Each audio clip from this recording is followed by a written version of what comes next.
Hello friends, thank you for clicking on this video, and welcome to my channel. It has been over 60 years since a tragedy that shocked the United States and the entire world occurred in Dallas, Texas. 3 fatal shots were fired, ending the life of a young and charismatic leader, President John F. Kennedy. Yet, behind all the reports and facts that have been revealed, one major question remains. Who was really behind this assassination? Was it the work of a lone, isolated assassin? Or was there a larger conspiracy involving other parties? For that, prepare the most comfortable position for you, relax and unwind. Come on, let's discuss the case. John Fitzgerald Kennedy was born at 83 Beale Street, Brookline, Massachusetts, on May 29th in the year 1917, to businessman and politician Joseph Patrick Joe Kennedy, and his mother was a philanthropist named Rose Elizabeth Fitzgerald. John also had 3 brothers and 5 sisters. His brothers were Robert Francis Bobby Kennedy and Edward Moore Ted Kennedy, both of whom would later become famous senators in the United States. Kennedy lived in Brookline for 10 years and attended Edward Devotion School, Noble and Greenough Lower School, also Dexter School through the 4th grade. In 1997, the family moved to 540 Independence Avenue in Riverdale, the Bronx, New York City. 2 years later, they moved to 294 Pondfield Road in Bronxville, New York. At school, John was always in the shadow of his 2 brothers who were very popular because they were soccer stars, and he himself was known for being very ambitious, stubborn, and often causing trouble. But behind all that, John also had a sociable nature, so he had lots of friends. Then, John spent the rest of his school years in New York City. Continuing his education, he also had the opportunity to study abroad, specifically in England, following his brother to study economics at the Harold Lackey University of London School of Economics in the year 1935. But because he suffered from a serious illness, he had to return home. In September of 1936, John continued his studies in the country, namely at Harvard University. During his studies, he joined many organizations and became increasingly well known to many people. Apart from organizations, he also often made various kinds of documentary films. After several years of studying at Harvard, and he also helped his father become a representative to England to draw up a plan for the victims of the SS Athenia aid from the United States, he returned from there and began to seriously develop a deep interest in political philosophy. In 1940, Kennedy completed his thesis appeasement in Munich, which examined Britain's participation in the Munich Agreement.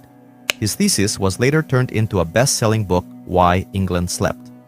He graduated from Harvard College with a Bachelor of Science degree cum laude in International Affairs in 1940. In September 1941, attempting to join the Army for a political career, John was medically disqualified from the Army due to a chronic lower back ailment.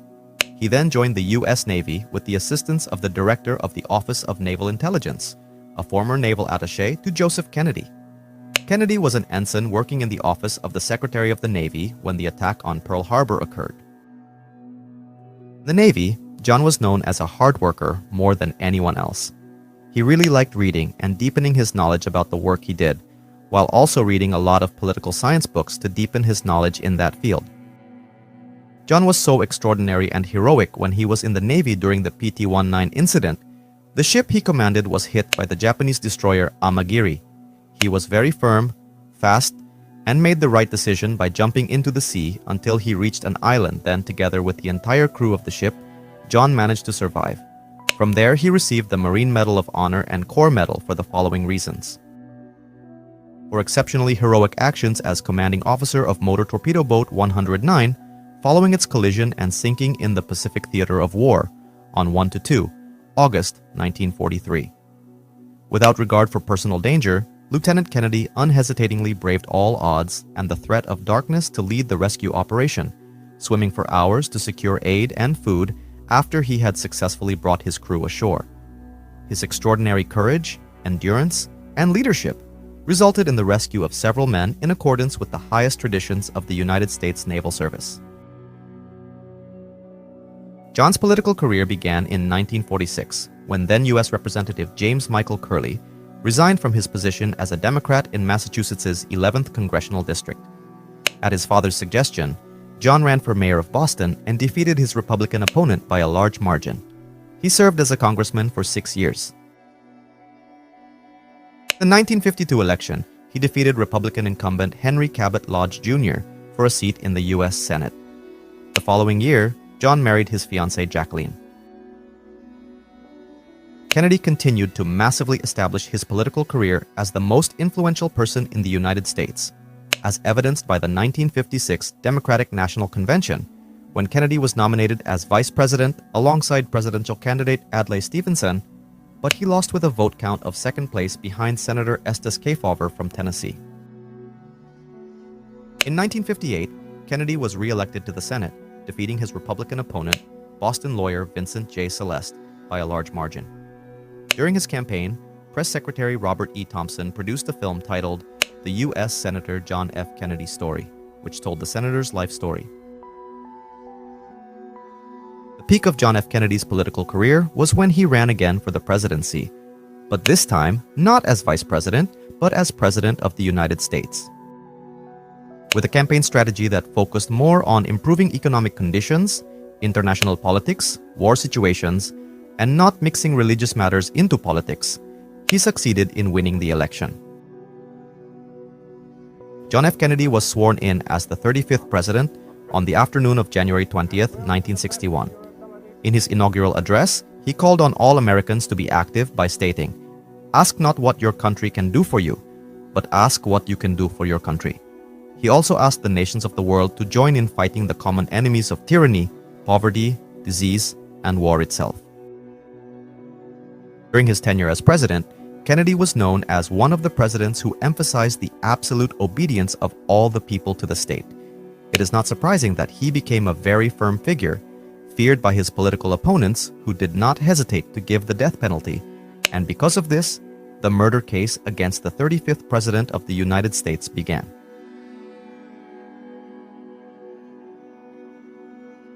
On Friday, November 22, 1963, John and his wife made a political visit to Dallas, Texas to reduce friction within the Democratic Party between liberal cadres Ralph Yarborough, Don Yarborough, and conservative cadre John Connolly.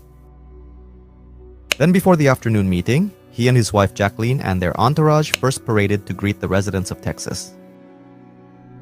And something bad happened without anyone realizing it. Out of nowhere, several gunshots were heard. Then, after that, John, who was in the car, suddenly lay down helplessly. Presidential motorcade immediately headed to the nearest Parkland Memorial Hospital to receive emergency treatment, as he was covered in blood. But unfortunately, after John was treated, at 1 o'clock in the afternoon, local time, he was declared dead due to bleeding. He was hit 3 times, once in the neck, which hit Governor Connolly's right rib and shoulder, another shot that hit him in the head, and the last shot that missed and hit the pavement, wounding James Tate. John F. Kennedy, the 35th President of the United States, died at the age of 46.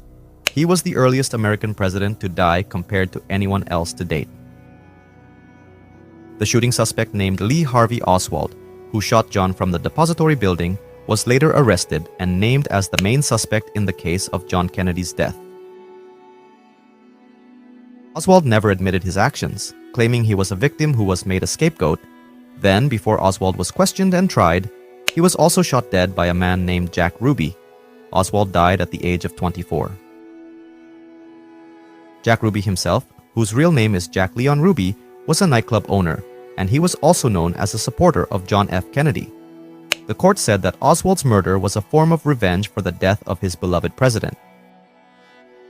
Jack Ruby was also arrested for the murder, but just like John, he also died. He fell ill due to the cancer he was suffering from, even though the trial date had just been set. Lyndon B. Johnson, the vice president at that time, was immediately appointed president. He immediately ordered the formation of a special commission to investigate the death of President John F. Kennedy. The commission, called the Warren Commission, found that Lee Harvey Oswald was the only remaining killer in this case, but could not find a motive for his actions. Fox News conducted a survey on John's murder, and they found that 74% of the American people thought the facts behind the death of President John F. Kennedy were still a secret. John F. Kennedy became the fourth president of the United States to die by assassination after Abraham Lincoln, James A. Garfield, and William McKinley. A requiem mass was held for Kennedy at the Cathedral of St. Matthew the Apostle on November 25, 1963. Afterward, John F. Kennedy's body was interred in a small 20 by 30 feet burial plot at Arlington National Cemetery. Over a 3-year period, 1964 to 1966, approximately 16 million people visited his grave. On March 14, 1967, Kennedy's body was moved to a permanent burial plot and headstone in Arlington. His funeral was officiated by Reverend John J. Kavanaugh. President John F. Kennedy, who was very well known for his courage, left 2 children with his wife Jacqueline. He also left many legacies for his country, such as the protection of civil rights, the Peace Corps, or assistance for the underprivileged, and even space travel, which is still used today.